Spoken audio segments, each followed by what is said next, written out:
There are 7 signs you're people-pleasing your way into pain. And if you're seeing even 4 of them, you're not being kind. You're not being considerate.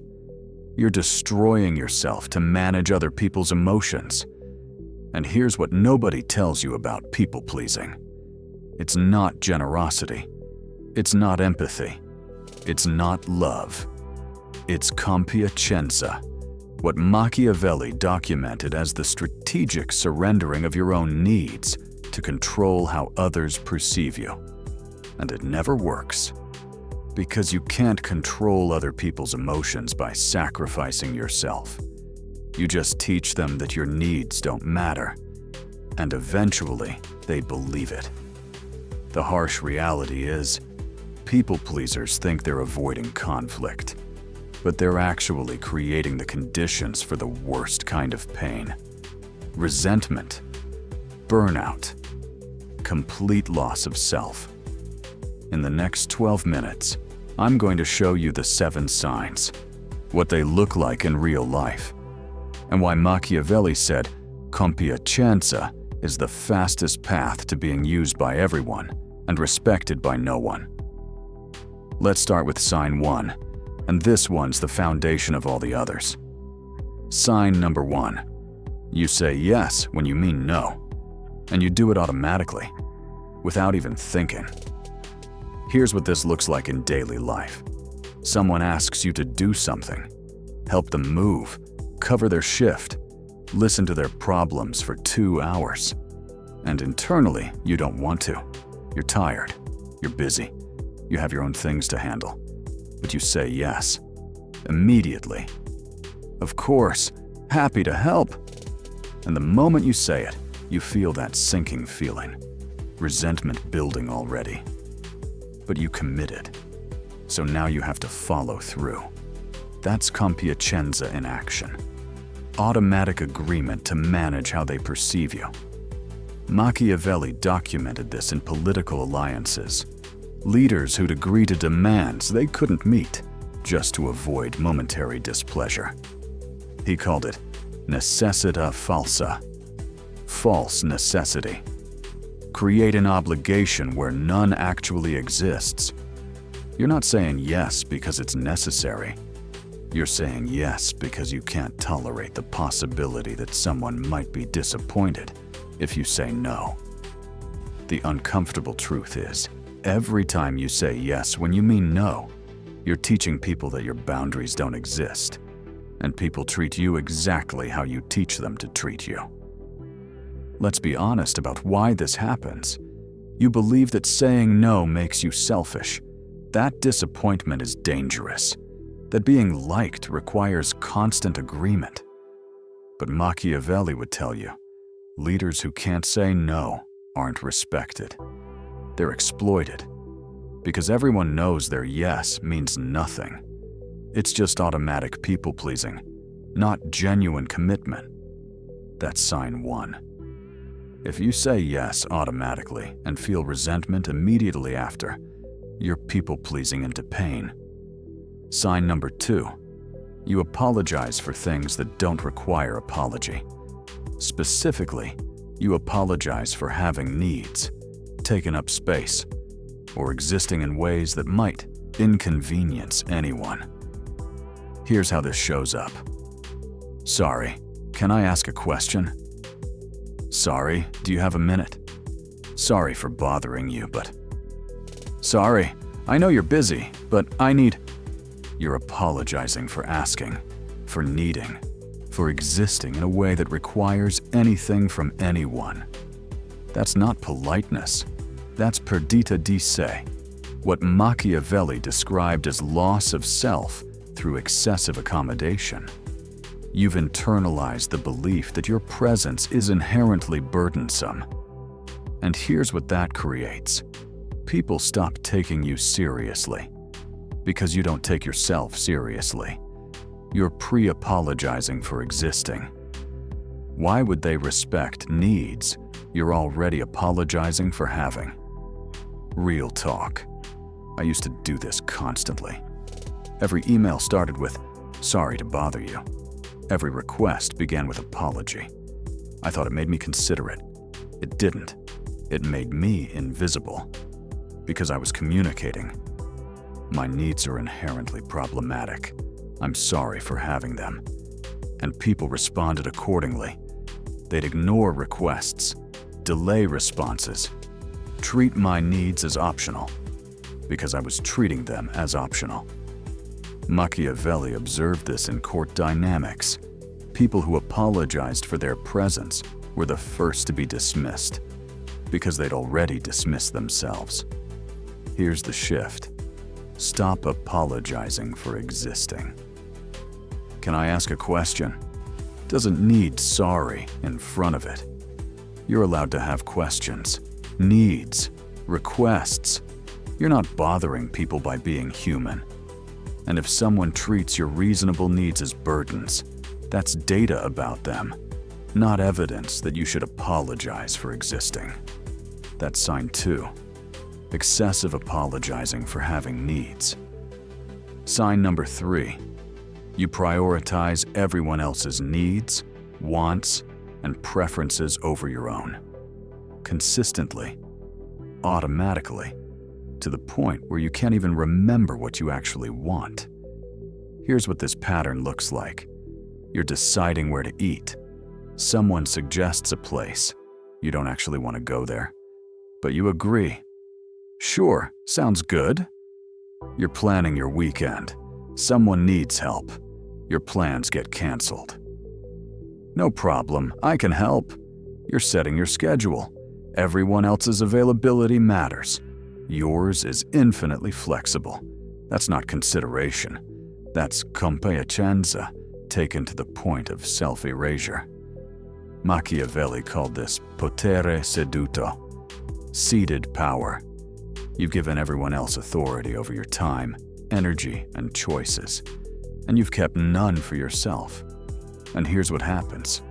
You wake up one day and realize you can't remember the last time you did something you actually wanted to do. Your life is a series of accommodations to everyone else's preferences. The harsh reality is, this doesn't make people value you more. It makes them take you for granted, because you've taught them that your preferences don't matter. And they believe you. I watched someone close to me do this for years. Never chose the restaurant. Never set their own plans. Always available for everyone else. Always accommodating. And eventually, people stopped even asking what they wanted, because their wants had become irrelevant. They'd made themselves irrelevant through constant prioritization of everyone else. Machiavelli understood. People respect those who respect themselves. If you don't prioritize yourself, no one else will either. That's sign 3. If your needs are always last, you're people-pleasing into invisible. Sign number 4. You feel responsible for managing other people's emotions. If they're upset, you think it's your job to fix it. If they're disappointed, you feel like you failed. Here's how this operates. Someone's having a bad day, and you immediately think, what can I do to make them feel better? How do I fix this? Someone's disappointed by something unrelated to you, and you feel anxiety. I need to cheer them up. I need to make this better. Someone's angry, and your first response is, what did I do? How do I calm them down? That's not empathy. That's responsibilita distorta, distorted responsibility. Machiavelli documented this as the false belief that you can control others' emotional states through your actions. You can't. People's emotions are their own, influenced by thousands of factors you don't control. And taking responsibility for managing those emotions, that's setting yourself up for constant failure and exhaustion. Let's be honest about what's really happening. You're using emotional management as a control mechanism. If you can keep everyone happy, you feel safe. If someone's upset, you feel threatened.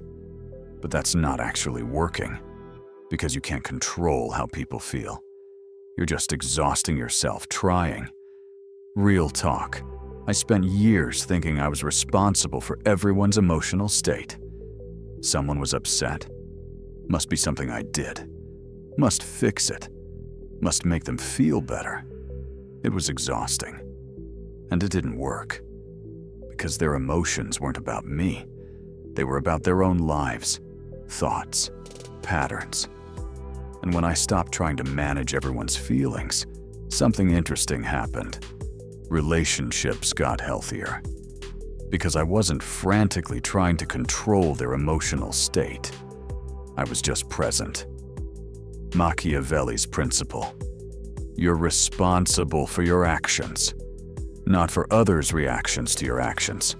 Learn that distinction, and compiacenza loses half its power. That's sign 4. Feeling responsible for others' emotions. Pause here. Go to comments. Which of these 4 signs do you recognize in yourself? Just the number. Sign 2 or sign 3. No explanation needed. This helps you see the pattern and helps others realize they're not alone. Sign number 5. You avoid conflict like it's death. Any disagreement, any tension, any situation where someone might be upset with you, you'll do anything to prevent it. Here's what conflict avoidance looks like. Someone does something that bothers you. You say nothing. Because bringing it up might create tension. Someone treats you poorly. You rationalize it. They're just stressed. It's not a big deal. I don't want to make things awkward. Someone violates your boundaries repeatedly. You adjust your boundaries. Because addressing it would be confrontational. That's not peacekeeping. That's fuga dal confronto. Flight from confrontation. And Machiavelli documented this as the fastest way to accumulate resentment until explosion. Because conflict doesn't disappear when you avoid it. It goes underground, builds pressure, and eventually comes out sideways in ways that are far more destructive than the original conversation would have been. The uncomfortable truth is, conflict avoidance doesn't preserve relationships. It poisons them. Because you're not being honest. You're performing harmony while accumulating resentment, and the other person has no idea. Because you never told them. You just smiled and agreed while internally screaming. I avoided conflict for decades, thought it made me easygoing, mature, above drama. It didn't. It made me a ticking time bomb. Because all that unaddressed hurt doesn't vanish. It accumulates. And eventually, I'd explode over something minor, because I'd been suppressing major things for months. Machiavelli's observation. People who can't handle small conflicts create massive ones. Because avoidance doesn't eliminate conflict. It delays and amplifies it. Learn to have difficult conversations early, when stakes are low, or have impossible conversations later, when resentment is high. That's sign 5. Conflict avoidance as default. Sign number 6. You need constant external validation, reassurance, approval, confirmation that you're doing okay, that people like you, that you're good enough. Here's how this manifests. You do something, and immediately you need to know. Was that okay? Did I do that right? Are you happy with this? You make a decision. And you seek validation. I made this choice. Do you think it was the right one? You're in a conversation. And afterward, you replay every moment. Did I say something wrong? Do they think I'm weird? Did I talk too much? That's dipendenza esterna, external dependency. And Machiavelli recognized this as surrendering your self-worth to others' opinions. And here's the trap. External validation is temporary. You get reassurance today. Tomorrow, you need it again. It's never enough, because you're trying to fill an internal void with external approval. And that void, it can't be filled externally.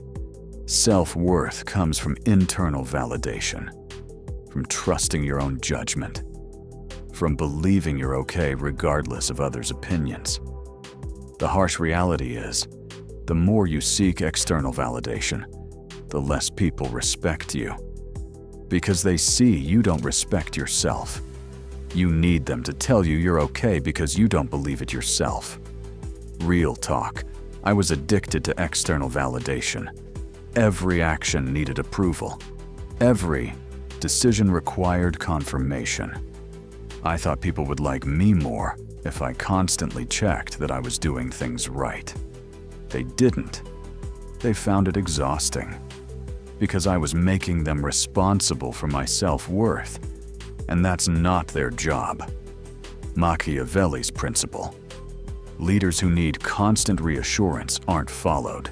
They're tolerated because their neediness is exhausting. That's sign 6, constant external validation seeking.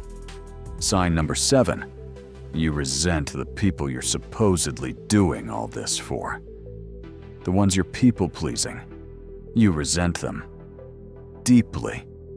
And this is the sign that tells you people-pleasing has gone too far. Because if you're genuinely giving from abundance, there's no resentment.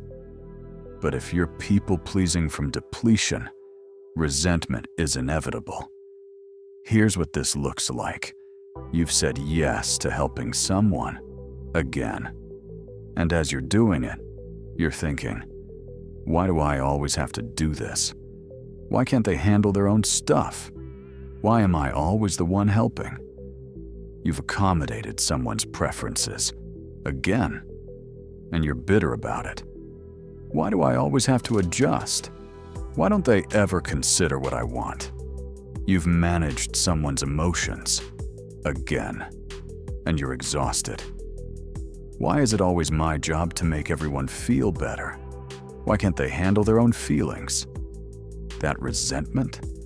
That's rancor compiacente, resentment born from excessive accommodation. And it's the clearest sign that you're not giving from choice.